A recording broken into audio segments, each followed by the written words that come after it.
하나님의 자녀는 하나님의 뜻을 알 수 있고 또한 마땅히 하나님의 뜻을 알아야 한다. 하나님의 뜻을 아는 것은 기술의 문제가 아니라 사람의 문제이다. 1936년 10월 15일 중국 하문에서 워치마니 형제님이 전하신 어떻게 하나님의 뜻을 아는가 라는 메시지 서두의 말씀입니다. 하나님의 뜻은 의지를 하나님께 헌신한 사람들에게만 나타난다. 하나님은 여러분에게 강요하지 않으시며 언제나 여러분이 자원하기를 기다리신다. 이 글을 통해 저는요, 하나님 앞에 합당한 사람은 다만 하나님의 뜻을 알기를 원하는 사람이 아니라요, 하나님의 뜻을 행하고자 하는 사람임을 깨닫게 되었습니다. 그렇다면 하나님의 뜻을 깨닫기 위해서 좀 더 구체적으로 우리는 어떤 사람이 되어야 할까요? 워치마니는 이 책에서 사람에게 속사람과 겉사람이 있다고 말합니다. 속사람은 거듭난 사람의 영이고요. 겉사람은 생각과 감정과 의지로 구성된 사람의 천연적인 혼입니다. 속사람은 하나님의 새 창조로서 완전히 하나님께 속하지만요, 겉사람은 여전히 예창조의 생명을 갖고 있는 죄에 속한 사람입니다. 그리고 워치마니는 하나님의 의도가 속사람이 주님의 산 생명을 겉사람을 통해 살아내는 것이라고 말합니다. 주님을 믿고 거듭난 믿는 이가 주님의 생명을 살아내는 것이지요. 따라서 워치마니는 헌신이란 사람이 자신의 생각과 감정과 의지를 완전히 주님께 드려서 주님의 생명을 살아낼 수 있게 하는 것이라고 말합니다. 이러한 의미에서 헌신이란 하나님을 위해 어떤 일을 하는 것이 아니고요, 하나님 자신께 헌신하고 하나님 자신과 직접적으로 관계를 맺고 하나님을 향하고 하나님 자신을 주의하기 위한 것입니다. 이럴 때 우리는 그분의 친밀한 친구가 되어 자연스럽게 하나님 자신의 뜻을 알고 행하게 될 것입니다. 그리고 이러한 하나님과의 관계를 유지하고 발전시키기 위해서는 계속해서 하나님과 우리 사이의 모든 장애물을 처리해야 하는 것이고요. 우리가 만일 대통령의 친밀한 친구가 되어 대통령의 뜻을 알게 되었고 대통령의 참모가 되어 대통령의 뜻을 수행한다면 참으로 이것을 영광스럽게 생각하지 않겠습니까? 그러할진대 우리 같은 죄인이 하나님의 친구가 되어 하나님의 뜻을 알 수 있고 하나님의 종이 되어 하나님의 뜻을 수행할 수 있다는 것은 얼마나 영광스러운 일이겠습니까? 저는 이번에 이 책을 읽으면서요, 새로운 곳으로 이사하기 위해 하나님의 뜻을 구하는 한 형제님이 생각났는데요, 이 책을 그 형제님에게 꼭 선물하고 싶습니다. 그리고 이 시간 여러분 모두를 워치마니 도서산책에 초대합니다.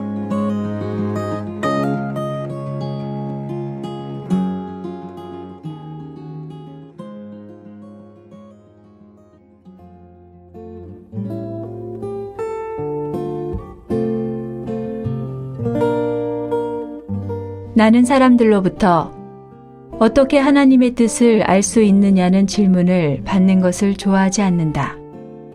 우리 각 사람은 마땅히 이 일을 알고 있어야 하는 것이다. 하나님의 뜻은 의지를 하나님께 헌신한 사람들에게만 나타난다. 하나님은 여러분에게 강요하지 않으시며 언제나 여러분이 자원하기를 기다리신다. 여러분은 하나님께 저의 뜻대로 마시고 당신의 뜻대로 하소서 라고 말해야 한다. 여러분이 자신을 내려놓으려 할 때 여러분은 하나님의 뜻을 알 수 있게 된다. 한 번은 항저우의 자매 집회에서 두 자매가 하나님의 뜻은 도대체 환경으로 알 수 있는지 혹은 성경 말씀을 통해 알 수 있는지 아니면 다른 어떤 원칙에 의해 알 수 있는지를 물었다. 나는 그 자매들에게 하나님의 뜻을 아는 것은 방법의 문제가 아닙니다. 여러분이 올바른 방법을 가지고 있고 그 방법을 따라 신실하게 한 단계 한 단계 행할지라도 여러분은 여전히 하나님의 뜻을 모를 수 있습니다. 나는 계속해서 그 두 자매를 주시하며 그들에게 이렇게 말했다. 여러분은 어떤 사람입니까? 여러분은 누구입니까? 하나님의 뜻을 아는 것은 사람의 문제입니다. 사람이 분명하지 않으면 모든 방법이 다 소용없습니다. 하나님께서 그분의 뜻을 여러분과 같은 사람들에게 나타내실 수 있겠습니까? 여러분은 많은 문제를 물어볼 필요가 없고 하나님께서 무슨 방법을 사용하시는지를 여쭈어 볼 필요가 없습니다. 하나님은 바람과 천둥을 사용하시고 혹은 어린아이와 나귀를 사용하시기도 하는데 방법은 아주 많습니다.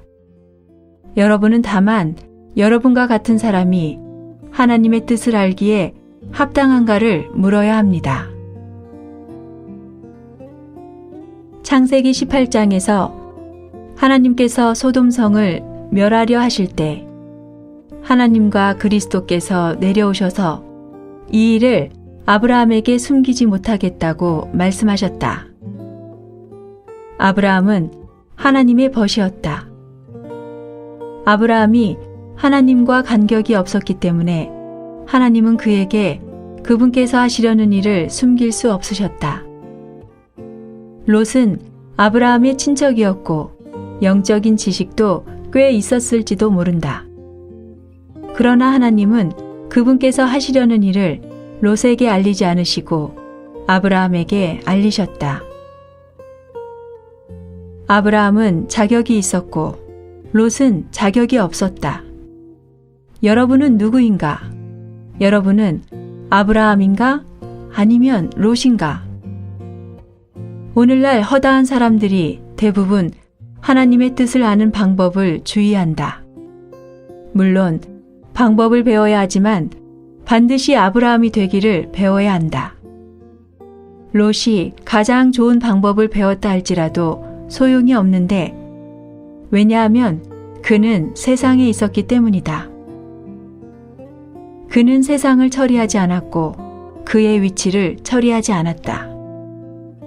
오늘 여러분은 반드시 하나님의 빛 가운데서 큰 죄이든 작은 죄이든 자신의 어떤 곳에 죄가 있는지를 점검해 보아야 한다. 혹 어떤 일에서 불의하지는 않은지, 사람에 대해 거리낌이 있지는 않는지, 행위가 느슨하지는 않는지, 말과 행동과 태도는 합당한지, 어떤 것을 아직 버리지 못하고 있지는 않는지를 물어야 한다. 하나님 앞에서 이러한 크고 작은 죄들은 다 우리가 하나님의 뜻을 아는데 장애를 줄 수 있다.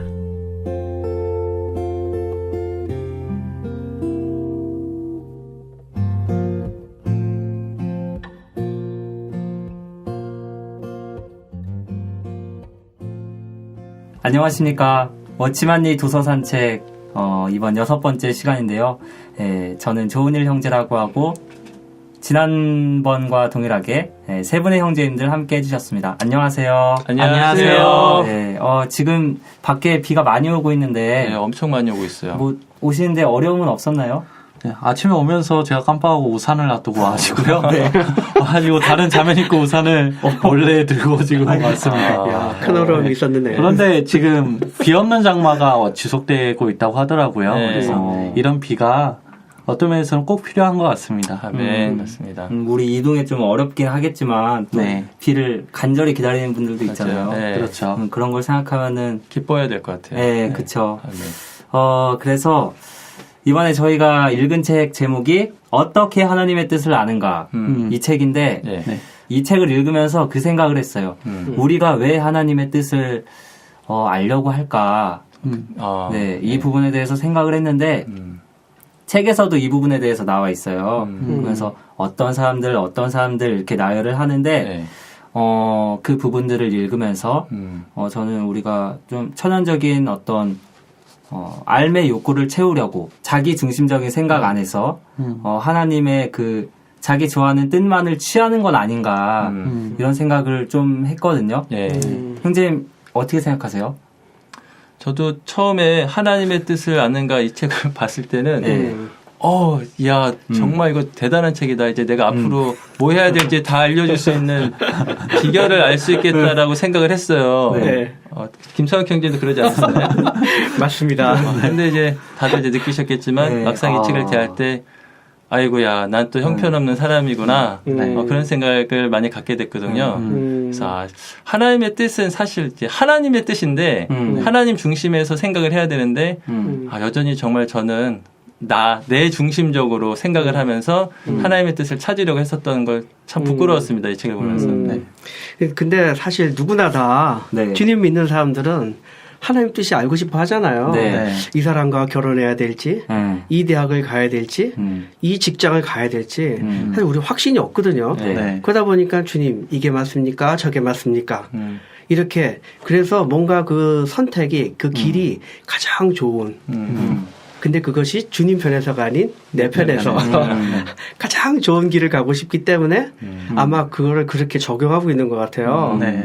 그러니까 근데 중요한 거는 좀 전에 임상환 말했지만 나를 위해서 그 뜻이 무언가를 묻고 있다라는 게 이게 어떤 이 책에서 지적하는 가장 우리의 잘못된 부분이라고 아멘. 말하고 있어요. 네. 그러니까 이 책을 읽기 전에 생각했던 거는 하나님께 뭔가 뜻을 구하는 것은 의뢰 좋은 건지 알았는데 하나님 입장에서 우리가 뜻을 생각하는 것 책을 읽어보니까 너무나 당연하거든요. 근데 우리의 그 이전의 인식은 그렇지 못했다는 거죠. 네, 이걸 책을 읽으면서 많이 새로워졌고 또 이게 굉장히 핵심 부분인 것 같아요. 네, 이런 맞습니다. 마음가짐으로 주님께 뜻을 구해야 하는 게 더 합당하다는 생각이 듭니다. 네.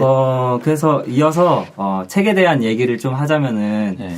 형님 많이 네. 누리셨어요? 저는 굉장히 많이 늘었습니다. 네. 새롭게 된 부분이 굉장히 많아요. 어. 그 중에 일단 하나를 얘기를 하자면은 이 책에서 또 뗄 수 없는 부분이 헌신에 대한 부분이거든요. 네. 우리가 우리의 몸이 주님께 더 드려져야 그래야 이제 주님의 뜻을 알 수 있다는 것이 이 책을 좀 함축하는 키워드랄까요? 네.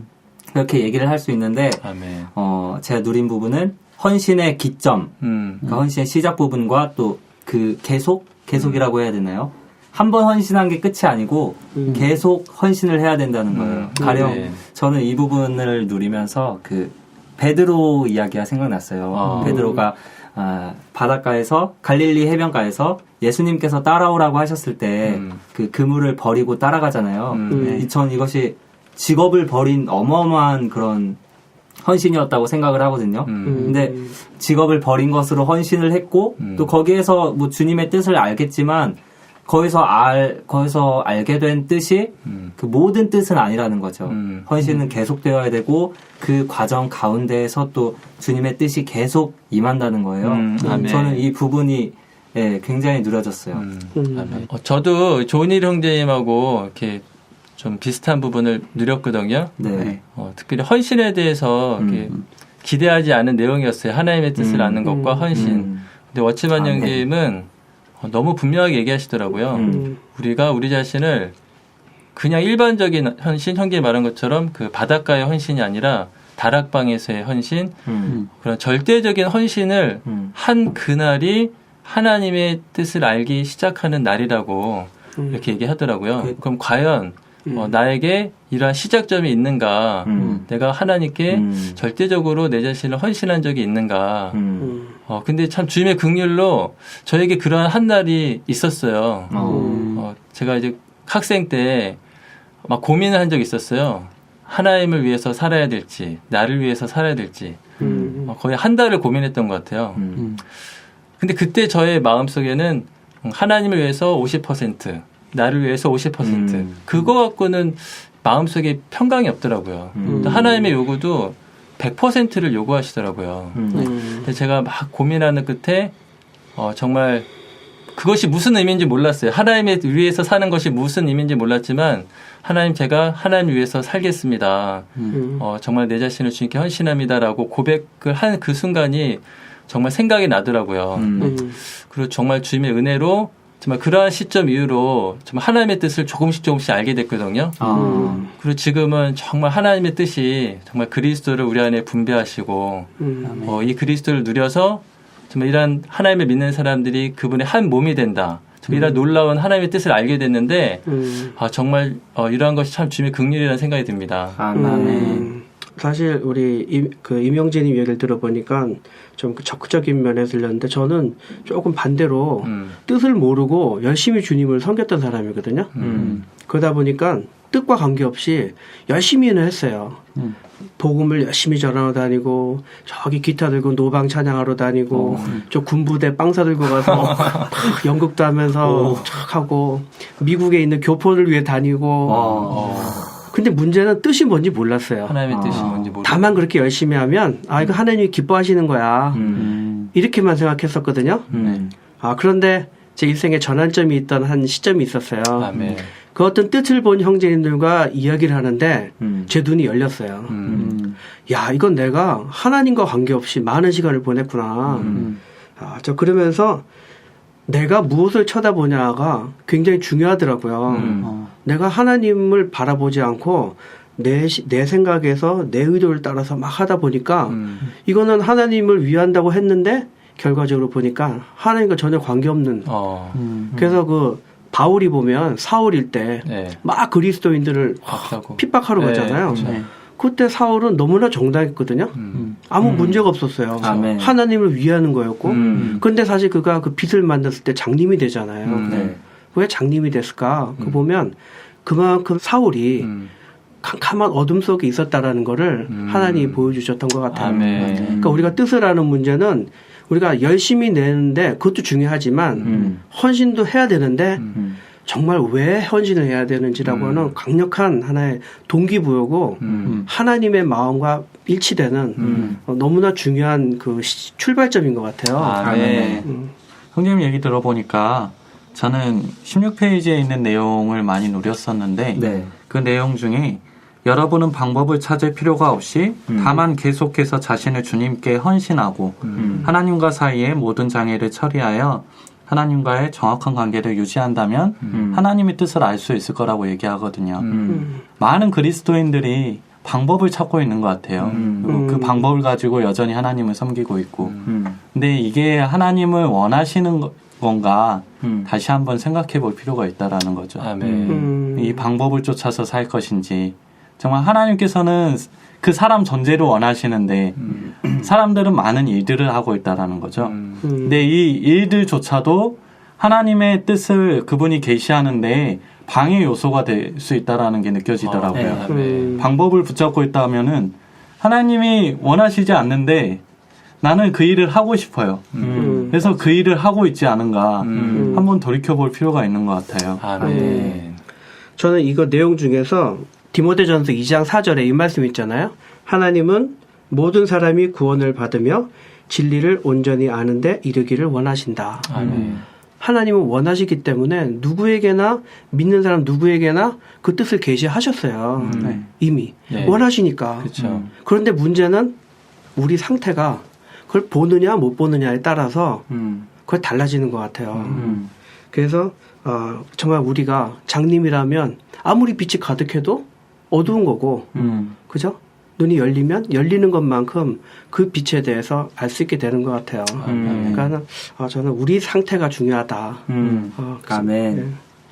네, 여기서 잠깐 이제 정리를 하고 넘어가자면은, 우리가 사실 이 책을 대했을 때 어떤 기대했던 부분들이 있잖아요. 네, 사실, 많이 기대했죠. 네, 그런 것들은 이 책엔 많이 없고, 어떤 하나님과의 관계, 네, 관계에 대한 것, 그리고 우리가 온전히 하나님께 드려졌는가, 그것이, 하나님의 뜻을 아는 것에 대한 핵심이죠. 아멘. 네, 그것에 대해서 이제 얘기를 조금 하고자 하는데, 헌신을 함에 있어서, 사실 우리의 선호 같은 게 참 처리를 받기 힘들어요.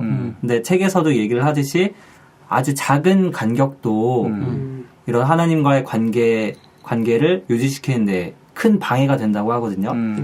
가령 여기서 책에서 얘기를 하는 것은 손가락 하나로도 귀를 틀어막을 수 있다. 뭐 어떤 야구방망이나 탁자 이런 걸로 가리는 게 아니라 이 작은 손가락 하나. 그러니까 우리가 어떤 이 정도면 괜찮겠지라고 하는 것도 이 주님과의 그 간격에 있어서 큰 방해물이 될 수 있다는 거죠. 그래서 우리가 좀 지금 실질적으로 생각해보고 싶은 게 이런 요소들을 어떻게 하면 잘 처리할 수 있을까? 그것에 대해서 지금 조금 나눠보고 싶거든요. 아멘. 네. 저는 그 형제님 그걸 들으면서 제가 좀 롯에 대해서 좀 생각을 해봤어요. 여기 보면 아브라함이 나오잖아요. 아브라함은 하나님과 친구처럼 지냈기 때문에 그 뜻을 들었는데 반면에 롯은 아브라함 근처에 있었지만 한 번도 주님이 나타나지 않은 사람이에요. 근데 성경은 그래도 의로운 롯이라고 분명히 베드로후서에서 인정하거든요. 그래서 저는 이 성경에서 아주 대표적인 실패한 모습. 이 사람 왜 실패했을까? 사실 뜻을 아는데 실패했어요. 그쵸. 그러니까 롯은 자기가 옳은 대로 갔거든요. 그래서 저는 롯을 조금 더 다뤄서 우리 반면교사로 삼아서 과연 우리 속에 이게 있다면 나 롯과 같구나. 그럼 난 이렇게 해야 되겠구나. 어떤 이런 계기를 삼고 싶어서 롯을 조금 더 봤는데 이제 롯이 아브라함과 그 가축 때문에 막 그 종들이 다투다가 이제 아브라함이 너가 동으로 하면 내가 서하고 내가 서하면 동으로 하겠다 하면서 이제 롯에게 말하잖아요. 그러니까 롯이 그 요단들을 보고 비옥한 땅을 보고 딱 동을 택해요. 그리고는 이제 딱 나눠지게 되는데 창세기 13장 12절에 이런 말씀이 있어요.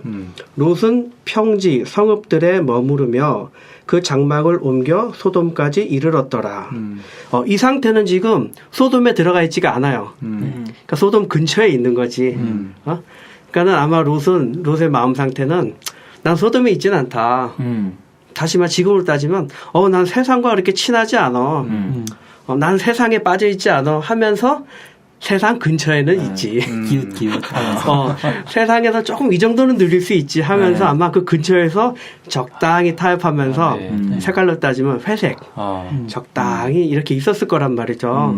그런데 결국은 점점 더 내려가서 소돔에 들어가 버려요. 이걸 보면 주님은 우리에게 두 가지의 길을 선택하라고 주시는 것 같아요. 헌신이라고 하는 건 이 선택 중에서 어느 걸 택할 것이냐. 이게 헌신인 것 같아요. 하나의 길은 소돔인지 또 하나의 길은 가나안인지 이 두 길 사이에서 주님은 우리에게 선택하라 하시고 그 선택에 대해서는 반드시 책임을 져야 되잖아요. 그러니까 우리가 하나님 뜻을 알기 원한다면 우리는 이 롯과 같이 세상 근처에서 양다리 걸쳐서 있는 것이 아니고 분명하게 아브라함을 따르는 이런 생명이 있는 그리스도 안으로 교회 생활 안으로 우리가 확실하게 옮겨지는 이런 헌신이 있어야 된다고 생각합니다. 아멘. 형제님 말씀을 들어보니까 저는 연속적인 말씀일 수 있는데요. 아브라함에게서 롯이 떠나갔을 때 그가 이제 소돔까지 가게 됐잖아요. 만약에 아브라함과 계속 동행했다면은 그가 어떻게 됐을까? 반대 입장이지 않을까 하는 생각이 들더라고요. 그래서 우리가 물론 완전한 헌신, 전적으로 드려지는 헌신을 통해서 문에 들어오지만은 그 이후도 문제가 있다고 생각이 들어요. 그리스도인의 길이 문이 들어왔다고 해서 끝나는 게 아니라 문에 들어가서 여정이 여전히 있는데 그 가운데 우리의 헌신이 매일매일 새로워지고 우리가 또 낡아질 수 있고 또 세상과 롯과 같이 또 긴밀해질 수도 있잖아요. 세상 가운데 있기 때문에 그럴 때 빨리 돌이키는 게 필요한 것 같아요. 그래서 지체들 안에 머물고 교회 생활 안에 더 들어가고 이러한 것이 주님과의 간격이 있는 것들을 하나하나 없애가는 게 아닌가 하는 생각이 듭니다. 아멘. 네, 형제님 교통 들으니까 이 돌이켜야 한다는 것, 이것이 또 한 번이 아니고 계속적으로 있어야 한다는 것, 이것이 참 와닿는데요. 그러니까 우리 몸을 주님께 드려야 된다는 그런 의지가 있어야 될 것 같아요. 물론 우리 생활 가운데에서는 뭐 씨름하는 날도 있겠고 실패하는 날도 있겠고 또 그것을 처리하는 날도 있겠지만 이런 의지, 그러니까 100% 주님께 드리겠다는 그 의지를 계속 가지고 있어야만 이런 과정이 있든지 안 있든지 할 것 같아요. 그런 마음조차 없으면은 뭐 실패하지도 않고 하겠지만 주님의 뜻을 아는 그 길과는 멀어지는 거죠. 정말 좋은 일 형제님 교통 들을 때 우리의 의지가 참 중요하다.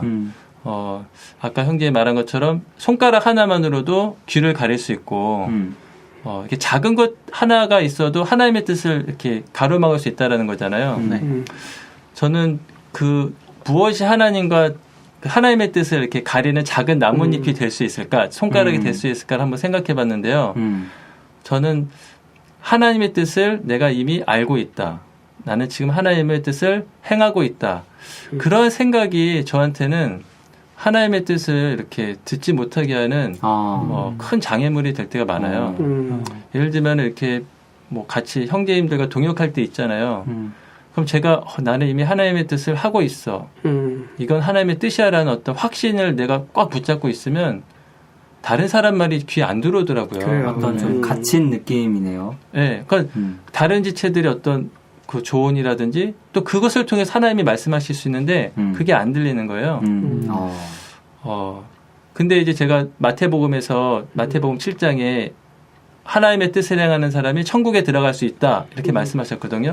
그 뒤에 주여 주여 제가 귀신도 내쫓고 뭐 선지자 노릇도 하고 능력의 일도 행하지 않았습니까? 라는 말이 있어요. 근데 분명 그 사람들은 그런 일을 하면서 나는 하나님의 뜻을 행하고 있어 라고 확신을 가졌을 거라고요. 그렇겠죠. 근데 결론은 그게 하나님의 뜻이 아니었거든요. 그래서 그게 저한테 좀 경고가 되더라고요. 그래서 아까 김창욱 형제님이 교통해 주신 것과도 사실은 같은 내용인데 일단은 정말 겸손하게 정말 하나님 앞에 나아가서 정말 저는 하나님의 뜻을 알고 싶습니다. 저는 합당한 사람이 아닙니다. 장애물이 있으면 정말 제해 주십시오. 이러한 태도로 정말 겸손한 영으로 항상 나아가는 것, 그것이 하나님과 나 사이의 어떤 간격을 제할 수 있는 길이 아닌가 그런 생각 좀 해봤습니다. 아멘. 정말 그런 합당한 사람이 되길 원합니다. 아멘. 물론 주님의 입장에서 말이죠. 네. 그래서 지금 이 시점에서 생각을 해보면은 뜻을 먼저 아는 것이 어떤 중요한 것이 아니라 주님 앞에서 정말 합당한 사람인가 그 점을 우리가 더 주의해야 될 것 같습니다. 아멘. 아멘. 신초 형제님 오늘 이렇게 또 책을 함께 누리고 방송에서 이 얘기를 나누는데 좀 어떠세요? 예, 참 유익했던 것 같습니다. 매 방송이 즐겁지만은 이번 방송도 참 내 자신을 돌이켜보고 아멘. 주님 앞에 더 나아갈 수 있는 그런 계기가 될 것 같아요. 아멘. 아멘. 저도 동일한 느낌인데요. 일단은 어떤 하나님의 뜻을 구하는 데 있어서 불분명했던 그 인식이 조금 더 선명해졌다는 그런 느낌이 들고요. 그리고 또 헌신과 처리에 대해서 또 이제 새롭게 일깨우는 그런 시간이 되었던 것 같아요. 아멘. 들으시는 형제 자매님들은 어떻게 들으셨는지 잘 모르겠는데요. 이렇게 우리가 방송에서 나눴던 것처럼 이렇게 우리 생활에서 하나님과의 간격을 방해하는 요소들을 하나하나씩 처리하면서 조금씩 더 하나님의 뜻을 알아가는 그런 그리스도인들이 되었으면 하는 그런 마음이 있습니다. 아멘. 네, 그러면은 저희는 이제 다음 주에 또 다른 책으로 다시 찾아뵐 거고요. 그때까지 또 형제 자매님들도 잘 누리셨으면 좋겠습니다. 저희도 잘 누려야겠죠? 아멘. 네. 그러면은 이 시간 마무리 짓도록 하겠습니다. 형제 자매님들 평안하세요. 평안하세요.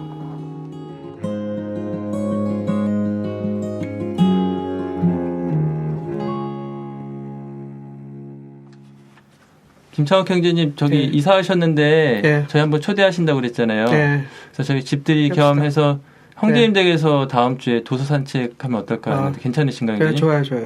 네. 근데 은희 형제 밖에 비 온다 그랬죠? 네. 큰일 났네 나 지금. 우리가 부엌에 창문 열어놓고 왔거든. 큰일 났다.